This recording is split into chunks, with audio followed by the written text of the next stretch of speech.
Hello, everyone.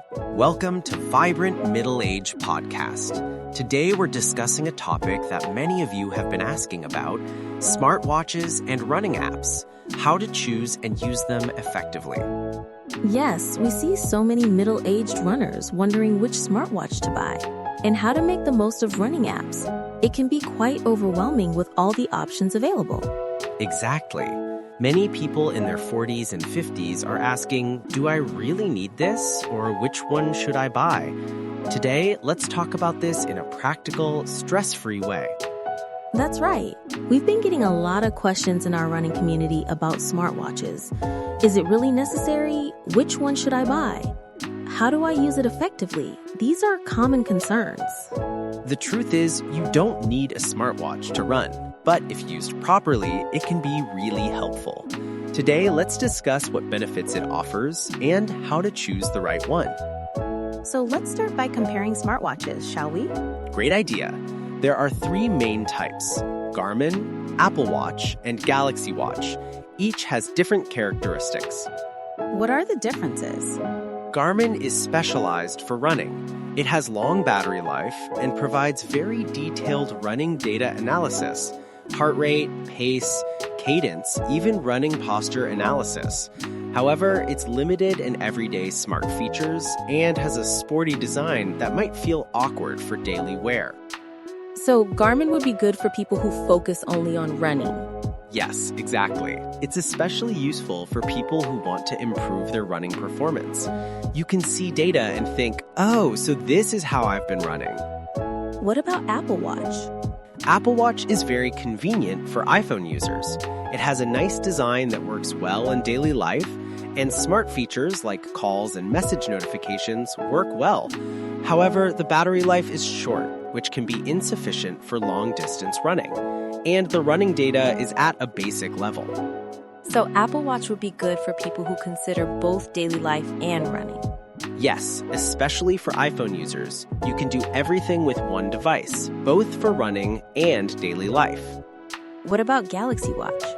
Galaxy Watch offers good value for money and has diverse health management features.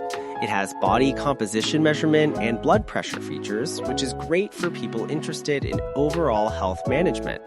And it's very convenient for Galaxy phone users. So Galaxy Watch would be good for Galaxy users who are also interested in health management. Yes, exactly. Many middle-aged people are interested in health management. You can check your overall health status, not just running. Wow, just hearing the explanation makes the characteristics of each watch clear. David, if you had to recommend just one practical model for each type right now, what would they be? Something not too expensive. Well, based on 2025 standards, I'd recommend Garmin Forerunner 165 for running specialization, Apple Watch SE for iPhone users who value daily life, and Galaxy Watch 7 for Galaxy users who prioritize health management. These three as your reference points will ensure you don't go wrong. So which one should I choose? If you focus only on running, Garmin is good. If you consider both daily life and running, Apple Watch or Galaxy Watch would be better. But the most important thing is something you can use consistently. What should I consider when choosing a smartwatch? There are a few things. First is compatibility with your smartphone. Second is battery life. Especially if you're planning long-distance running, choose one with longer battery life. Third is ease of use. If it's too complicated, it can become a burden.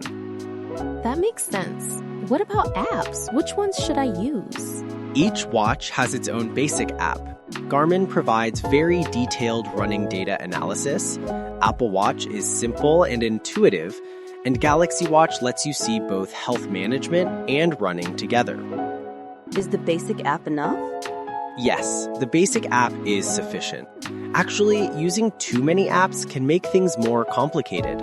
It's better to start with the basic app and add more as needed.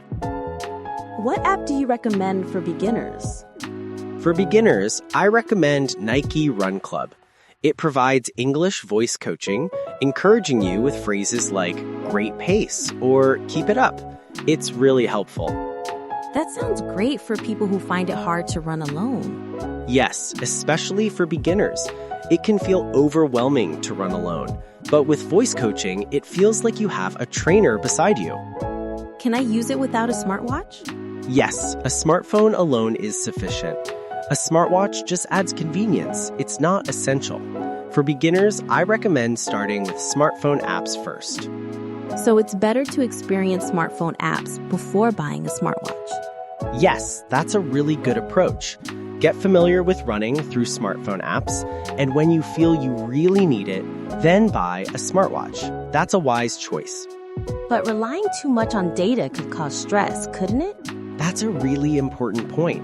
Data is just a tool. Sometimes you need to run happily without data too. Balance is important. How should I use data effectively? Use data as a tool to understand your condition. For example, if your heart rate is higher than usual, you can think, I'm having a tough day today, and adjust your pace. But you don't need to pursue perfect data every time. Let me give you a simple tip. Once a week, compare records of running the same course from last week and this week. Oh, my average heart rate dropped by 2. Discovering these small changes is the real fun of using data and a clear signal that your body is getting healthier. And finally, what advice do you have for middle-aged runners? Smartwatches and apps are tools that make our running more systematic. But the most important thing is to run consistently. Don't rely too much on technology and enjoy running. That's right. Start with simple apps and gradually add features. And remember that you can enjoy running sufficiently even without a smartwatch. That's a really important point. Technology is just a tool that helps us, so don't think too complicated and start slowly. See you next time. Next time, we'll talk about injury prevention for middle-aged runners. Goodbye.